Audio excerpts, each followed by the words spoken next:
Okay, so you say you feel like Lil Mama had took something from you when she seen or when she came over with Lil With Mama my beat. name. Yeah. So you actually started going to the studio and record from that time. I was on a mission to go. I didn't get into the studio and record it and then record until 2010. Okay. 2010. How long was that after that time when you find out she took the name or she had the name? How long was that? It was a while. It was a struggle. Okay. You know, I learned like just because you know people and people that do what you do don't mean they're gonna give you something. Yeah. They're not gonna give it to you because you asked them. Especially in this game. It's not gonna happen. Nah. So I fought for it. Yeah. I got in the studio with Cal Rain and Junebug and them for the first time. That's when in the back of the community home right there off what street is that? Right? Cleburne. No, what a mural at? What the hell? I can't even think right now. Delano. No, not Delano.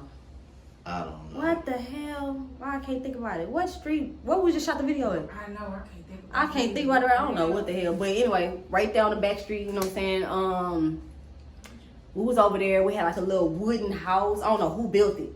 But it was like a little wooden shack or something. They had put the studio up in there and everybody was just in there. It was hot, sweating. We was in there, bitch. That was the first It time I seemed like recorded. it was a good moment though. It was great. It made me I don't stand down and I don't move back.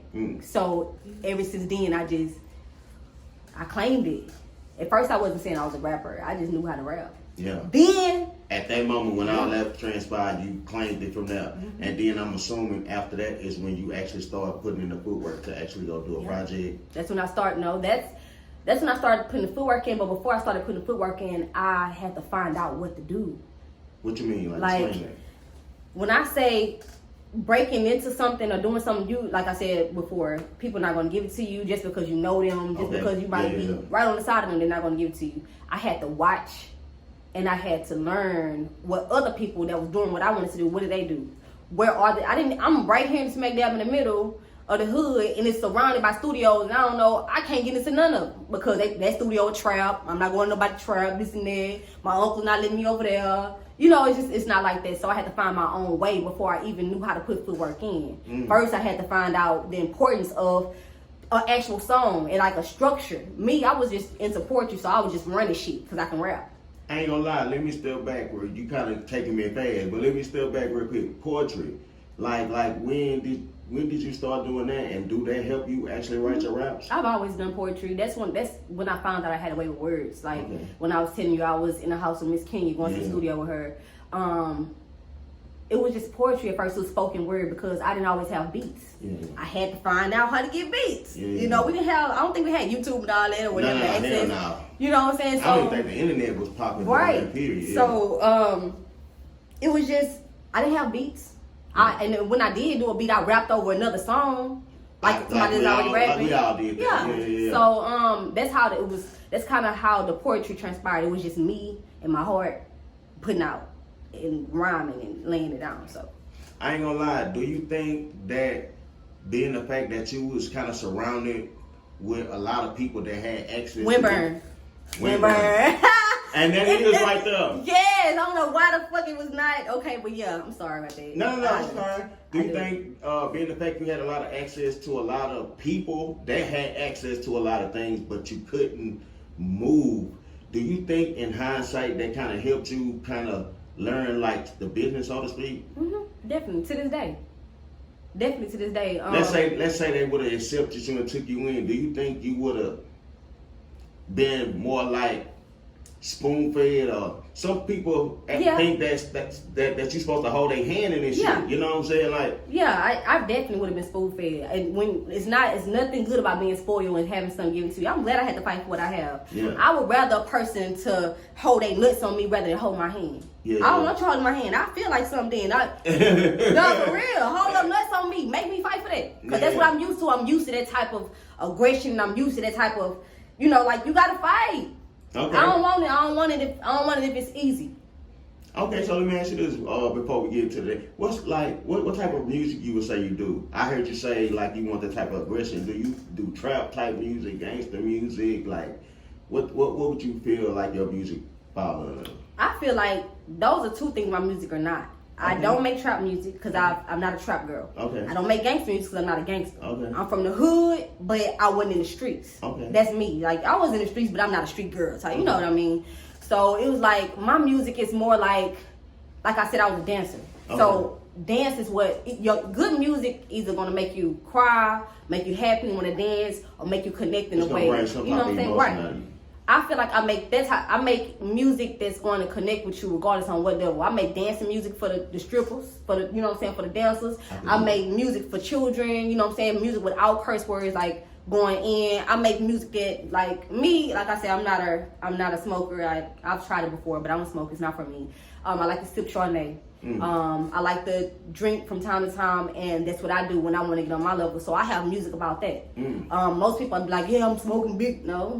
Chardonnay, you know. Yeah. I just make music that connects with my life, and whoever else connect with me will feel it. I can dig that. You ain't trying to chase whatever the masses is, or whatever they doing, or whatever they feel like that's gonna sell. You chasing you whoever vibe with what the fuck you do, then them the people you gonna look at as your core fan base. And that's what it is. I have so many different sides to my character, who I am. I'm sweet as hell. I'm a sweet, very mannerable, you know what I'm saying, very, very, mama raised me very well. Like, I'm very polite, but that don't mean I have to be nice and I'm easy.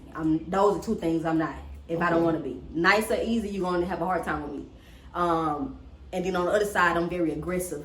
I could be passive aggressive sometimes. What you mean by when you say aggressive? That's like I say your time saying. When I say aggressive, I mean like when I want some, or most people say like very competitive. I could say that. Oh, aggressive in a positive way. I don't even look at it negative, but I'm not a negative person, so positive way. Yeah. When I say aggressive, that means it's not like a competition for me, but it is when I want something and I know this person on here want the same goal. Either we both gonna be there crossing, or it's gonna be me. Yeah, she ain't gonna be there. That's just how it is. I need to find out what I need to do to get there. No matter what steps you took, my steps gonna matter for me, cause your steps gonna matter to me, cause those are your steps. Yeah.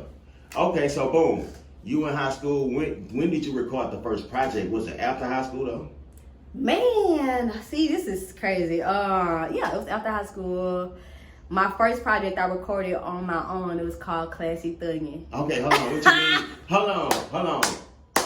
Okay, let me ask you this first while it's on my mind. Yeah. Classy Thuggin', what inspired that? Me. Classy Thuggin' is me. Like, I have a very sophisticated side to myself. Okay. I've always been a lady. I was taught to keep your legs crossed, walk with your chest up, confidence. Yeah. Thuggin', that's the other side of me. Like, I fight too. Yeah. And I'm gonna speak my mind too. Yeah. And I'm gonna be very honest with you. Okay. And it's like, I'm not a gangster. I don't know. That's why I say I'm not a gangster. I ain't never been gang banging or none of that shit. But you can call it thugging if you want to, because I'm going to get out there and I got heart. And a lot of bitches don't got it. Okay. Damn. Okay. I can dig that. Okay. So look, when you said you recorded the music yourself? No, not myself. No. Okay. So not myself. What you mean when you say you did it yourself? Like I put everything together like myself. Like when I told you I had to find my way. You had to find your way. That's what I'm talking about. I had to find out. Those beats were all YouTube beats. Okay. So you basically went on YouTube, typed in whatever what I wanted, and then you found the studio. Okay. Found somebody who knew somebody. Went to the studio. Paid my time. Recorded like 4-5 songs at one time. Put the bitches together. Paid a little bullshit mixing and mastering, like what I thought at the time was good for me, or you know what it was, because you know you can only do better when you know better. Yeah. So shit, cover artwork, photo shoot, all that shit, I did that. And you paid for all that yourself, right? Okay, so boom, Classy Thuggin'. Classy Thuggin'. Yeah. Okay, so boom, you do everything, you cooked up everything, it's out, it's ready to go to the masses. As good as you think it is at that time. What happened after that when you put it out? Put it on SoundCloud, promoted it, became who I am. I mean, at the time I was Fire Flame.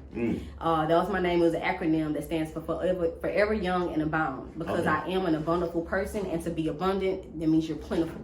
And I'm a tree with fruit. That's so why you end up going from Fire Flame to... Fire Flame was the poetic piece. Okay. It kind of transcended as I grew. Okay. You know, I guess it's just levels. And I went from Fire Flame to Ronnie P. Ronnie P that's what P come from. P is my last name. Okay, so and my name is Ronnie. I ain't gonna lie, that's live though. I think like Andre 3000, that remind me of the shit he do. Like one year he did his name, and the next year he did his name. Like I feel like that shit too. I feel like people just evolve in life. You know? That's my whole thing. That's why people gonna love me. Like when shit really hit the fan, because my evolution is definitely out there. It's not hidden. Like most people refrain from talking about like stuff. I mean, yeah, you have to watch what you say in mind. You know what I'm saying? Because your business is yours. But I want people to know, like, I was Fire Flame. I was right. I didn't go straight to P Supreme. Oh, where the fuck P Supreme come from? P Supreme came from my team telling me we need a name that's big, that can be marketed on all platforms, that's universal, that can be sold, and it still describes you. Who are you? And that's how the birth of P Supreme. Yes. Okay.